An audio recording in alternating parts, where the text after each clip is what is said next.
భారతీయ Mazdoor Sangh BMS ఆధ్వర్యంలో విజయవాడ పట్టణంలో auto rally నిర్వహించడం జరిగింది.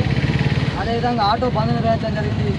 ఈ యొక్క బంద్కు కానీ ఈ యొక్క ర్యాలీకి కానీ ముఖ్య ఉద్దేశం ఏంటంటే రాష్ట్ర వ్యాప్తంగా భారతీయ మజ్దూర్ సంఘ్ ఆధ్వర్యంలో 60 సంవత్సరాలు పూర్తి చేసుకున్న సందర్భంగా సంఘటిత అసంఘటిత కార్మికులకు సంబంధించినటువంటి ప్రోగ్రాం ఒకటి, అదేవిధంగా ఆటో బంద్ ఆటో కార్మికుల సమస్యల పట్ల పోరాటం చేస్తూ ఈరోజు బంద్ నిర్వహించడం జరుగుతుంది.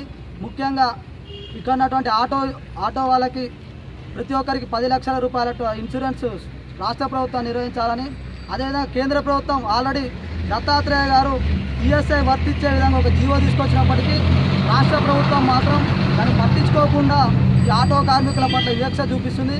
కాబట్టి వెంటనే కేంద్ర ప్రభుత్వం ప్రకటించినటువంటి ఈఎస్ఐని రాష్ట్ర ప్రభుత్వం కూడా ప్రకటించాలని చెప్పి, అదేవిధంగా పోలీస్ వ్యవస్థ ఇష్టానుసారంగా ఆటోలకి ఈ చలానాస్ ఇవ్వడము, అదేవిధంగా ట్రాఫిక్ రూల్స్ ఓన్లీ ఆటోలకే వర్తించే విధంగా ఏర్పాటు చేయడం జరిగింది.